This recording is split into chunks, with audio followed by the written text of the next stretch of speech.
একটি বিশেষ সংবাদ, সারা দেশে প্রবল আকারে বিষাক্ত সাপের উপস্থিতি দেখা দিয়েছে। এই সাপের নাম হচ্ছে রাসেল ভাইপার।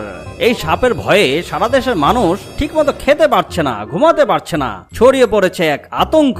কি সেই আতঙ্ক?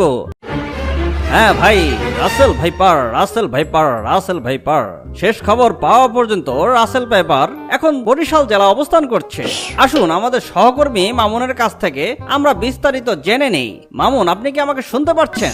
জি জনাব, আপনারা হয়তো আমাকে অনেকেই চেনেন। সেনারি কথা, আমি বাংলাদেশের 64 জেলা 80তে গ্রাম বাংলা ভাইজান ভ্রমণ করে থাকি।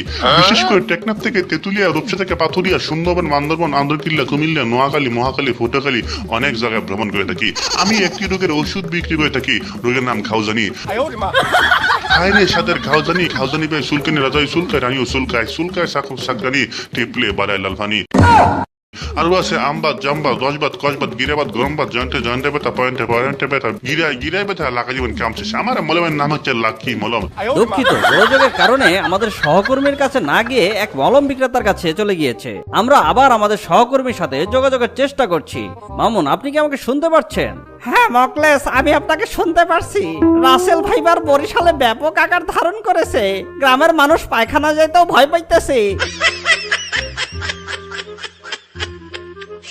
আসুন আমরা এক মুরব্বীর বক্তব্য শুনি। কি বলবো বাবা, এই রাসেল ভাইপার এই গ্রামের অনেক মানুষ মারছে। আমরা ব্যাপারটা আমাকে গ্রাম প্রতিনিধিরা বলছি। সে বলে কি আঙ্গুল চষবে। আরে বেয়াদব, আঙ্গুল তো সাকারে কয়। আরে হারামজাদা, এরকম বগদা আমি আমার জন্মে দেখি নাই। ওরে যা উচিত, ওর প্যান্ট খুইল্লা দেওয়া উচিত। বাজি কোথাকার। আচ্ছা মুরব্বী, আপনি উত্তেজিত হবেন না। আপনাকে ধন্যবাদ। এইমাত্র আমরা জানতে পারলাম রাসেল ভাইপার এখন পদ্মা সেতুতে অবস্থান করছে। কিছুক্ষণ পরে সে পদ্মা সেতু পার হয়ে ঢাকার উদ্দেশ্যে রওনা দেবে। এবার সবাই সাবধানে থাকুন, নিরাপদে থাকুন। কত বড় সাহস, আমার নামে মিথ্যা কথা কয়। আমি একটা রাসেল ভাইপার, আমি বলে ঢাকার উদ্দেশ্যে রওনা দিছি। এই মগা, তোকে ঢাকা যাওয়ার কামটা কি আমার? আমি যদি মানুষই কামড়াইতে চাই তাহলে তো এখানেই মানুষের অভাব নাই। এই বেটা, আমি পদ্মা সেতু দিয়ে কেন পার হব? পদ্মা সেতুর টোলের যে খরচ, সেটা দিয়ে আমি 2 বস্তা চাউল কিনতে পারি। আমি সড়ক পথে কেন যাব? বাসের চাপা খায় মরে যেতে হবে না? আমি তো একটা ভাইরাল সাপ, আমি যাব নৌপথে। মানুষকে সতর্ক না কইরা আতঙ্ক বাড়াচ্ছে। দাঁড়া, তোরে দেখাইতেছি মজা। বন্ধু, ভাইরাল একখান নিউজ করে ফেলাইছি, বুঝছাও? মানুষের ভেতর আতঙ্ক ছড়াইয়া দিছি। এখন দেখো আমাদের চ্যানেলের টিআরপি কেমনে মারে।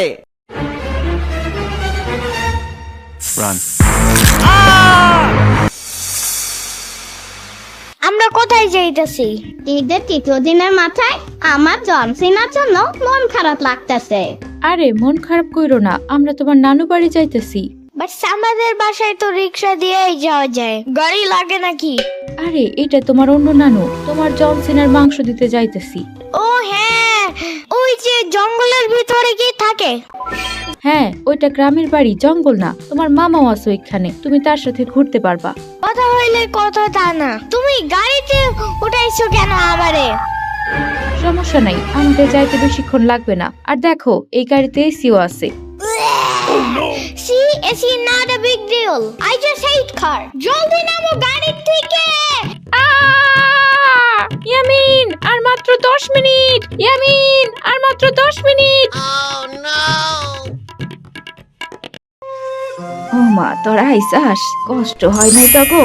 আমার নানা ভাই, কেমন আছো তুমি? দাঁড়াও, খাবার দেয়ালই তুমগো, সেই কত দূর থেকে আইসো। আহা, ভারতের মায়া ত্যাগ করে দাদাদের ছেড়ে আমাদের বন্ধুদের বাংলাদেশে বসবাস শুরু করেছি। আমার যে কি ভালো লাগছে। আহা হুজুর, আমরা এই দেশে আইসা তো ভাইরাল হয়ে গেলাম। আমগো কাছে তো পরিমণি, কাঁচা বাদাম, হিরো আলম ফের। ফেসবুক, ইউটিউব খুললেই খালি আমগো নিয়ে নিউজ। কি আমগো দিয়ে এত ভিউ পাইতেছে, আর আমরা এখনো বই আছি? আমগো তো একটা ইউটিউব চ্যানেল খোলা দরকার। ডেইলি নাগিন ডান্সের ভিডিও দিমু। বাইদা রাস্তা, সেনাপতি কই? হুজুর, আপনি দেরি করে ফেলাইছেন। সেনাপতি মশাই গোপ্রো ক্যামেরা দিয়া অলরেডি কাপল ব্লগ শুরু করছে। এই কি হয়েছে তোর? এমন হাসপাস করছিস কেন? হুজুর বললেন না, আমার রাসেল ভাইপার, বোনপার, কাকাপার, নানিপার সব চোখের সামনে শেষ হইয়া গেল। আমারও মাইরা ফেলাইতো। কোনো মতে জান্ডা লইয়া পালাইয়া এখানে আইছি। কার এত বড় শহর যে আমগো মানে রাসেল ভাইপাররা মারে? ওরে আমি শুলে চড়ামো?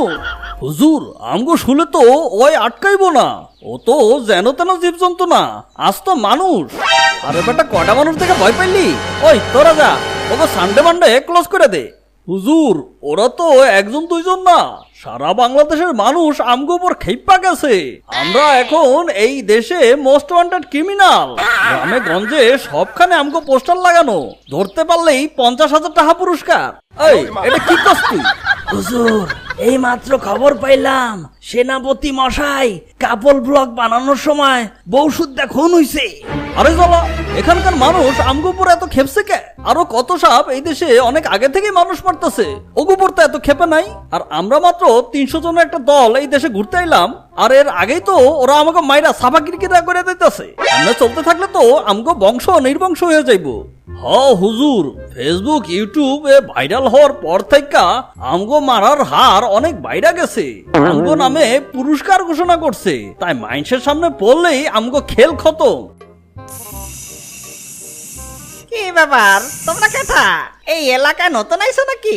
আসো, আমরা পরিচিত হই। আমি ধরা সাপ। মাইনসা আমার তেমন কিছু কয় না, কারণ আমি কিউট সাপ। কোনো বিপদ আপদ ছাড়াই ঘোরাফেরা করি। যাওগা, সামনের দিকে আউগা, সামনে যাই একটা ব্যাং ধরিগা। ও, তার মানে ধরা সাপরে কেউ মারতে চায় না, ওরা মারে না, মাফ করে দেয়। অবলা প্রাণী বাইবা, মাথায় একটা বুদ্ধি আইছে রে আমার। আমগো এই দেশে বাইচা থাকতে হইলে ধরা সাপ হইতে হইব। মানে কি হুজুর? আরে মানে কিছুই না, আমগো প্লাস্টিক সার্জারি করতে হইব। যাও, একটা দক্ষ রং মিস্ত্রি এটা কেন?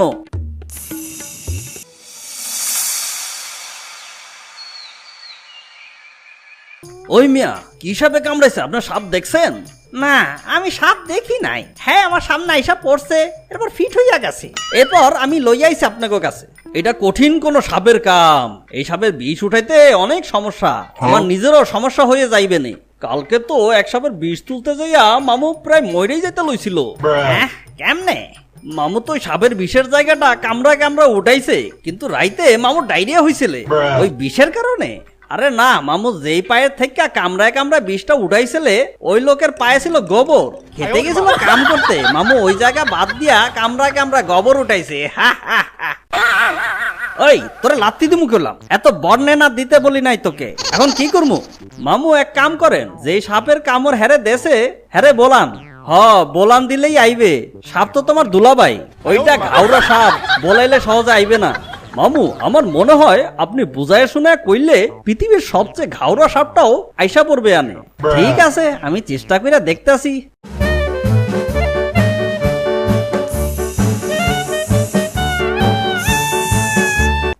সাপ আইসা পড়ছে। এই নে বিষটা উঠা। আরে কি হলো, বিষটা ওঠাও না কেন? এই বেটা, আমি বিষ উঠামো কেন? আমি কি কামড়াইছি নাকি? তাইলে কেটা কামড়াইছে? দেখো না, এটা 14টা দাঁতের কামড়। আরে এটা তো কুত্তায় কামড়াইছে। ওই মিয়া, এটা আপনি কি কইলেন তখন? এটা বলে সাপে কামড়াইছে? আমি তো আগে কইছি আমি সাপ দেখি নাই। হ্যাঁ, ফির হইয়া পইটা গেছে আমার সামনে। আচ্ছা, বুঝলাম, ওইটা কুত্তা কামড়াইছে। তুমি এখন আইছো কে? আমি এখন আইছি কে? বিন বাজাইছো কেন তোমরা? তুমি কেটা তাইলে? আমি রাসেল ভাইপার। আমি এখানে আইছি আমার দোষ এড়াইতে। একটা পিঁপড়া কামড় দিলেও তোমরা আমাকে দোষ দাও। আমরা তো এখন ভাইরাল সাপ, অন্য কোনো সাপ কামড়াইলেও দোষ আমগো ঘাড়ে পড়ে। এখন আমার মেলা রাগ উঠছে, তোমাকে একজনরে কামড়াইতে হইব। আরে মামা, এত দামি বাইক তুমি কবে কিনলা? আরে মামা, শর্টকাট মারছি, তুমি ছোট মানুষ, বুঝবা না। না মামা, আমাকে বলো তাড়াতাড়ি। সাম্বা ওর কম্পিউটার আমাকে ধরতে যায় না। আমি বগুড়ার দই হালায় আবার জিগায় ওই গানটা বারবার শুনতে পারি না। আমিও একটা কম্পিউটার কিনতে চাই। মামা, রাসেল ভাইপার সাপ ধরাই দিতে পারলে 50,000 টাকা পুরস্কার। ওয়াও মামা, তুমি রাসেল ভাইপার ধরলা? এত সাহস তোমার? আরে মামা, বুদ্ধি থাকলে সাহস লাগে না, বুঝছো? এই দেখো, 2টা রঙের ডিব্বা। আমি জঙ্গলে যাই আর একটা ধরা সাপ ধরে লয়ে আহি, আর ওইটারে রং কইরা রাসেল ভাইপার বানায় দেই, বুঝলা? ব্যাস, পরে ওই রাসেল ভাইপার জমা দিয়া কচকচা নোট লয়ে আহি। ওয়াও মামা, তোমার বুদ্ধি আছে। মামা, যেমনেই হোক আমার একটা কম্পিউটার কিনতে হবে। চলো না একটা ধরা সাপ ধইরা নি মামা। আরে মামা, নো টেনশন, আমরা তো কিউট সাপ ধরা সাপ ধরমু। চলো যাই। মামা, পাইছি, ওই যে একটা ধরা সাপ। ইস ফোঁস করে সালনাই কুত্তার বাগানাম জন্মাইছে দোরা সাপ হইয়া আবার ফোঁস করে। বাহ মামা, আমি ধরে সাপটারে। মামা, সাপটা আমারে কামড়ে দিছে, আমি কি এখন মারা যাবো মামা? আরে মামা, ধোরা সাপ কামড়াইলে কিছু হয় না। তাইলে মামা তুমিও একটা কামড় খাও। ঠিক আছে, এই নাও আমিও খেলাম। আউচ! এখন খুশি হইছো? ঠিক আছে মামা, এইটারে এখন রং করো। হ, আগে ভালো মতো মুইছে নাও, ময়লা থাকলে রং ভালো মতো মিশবে না। ভালো মতো ঘষো মামা। ওকে মামা, বিসমিল্লাহ। মামা, ভিতরে দেখছি অন্য রং।